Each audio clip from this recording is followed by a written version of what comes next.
Slēptās kļūdas, kas traucē pārdevējiem pārdot savu īpašumu. Par augstām cenām, par sliktām fotogrāfijām un citām kļūdām mēs jau runājām šajā rīlā.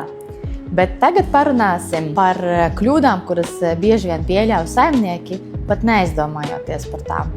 Pārāk personiska atmosfēra. Tas ir, kad visur ir kaut kādas glezniņas, fotorāmīši, leduskapis pilns ar magnētiem. Tas rada ļoti lielu vizuālo troksni. Klientam grūti novērtēt pašu īpašumu. Pārkrāmētas telpas un slikta smarža. Oža, tas ir visspēcīgākais maņu orgāns, kas mums ir cilvēkiem.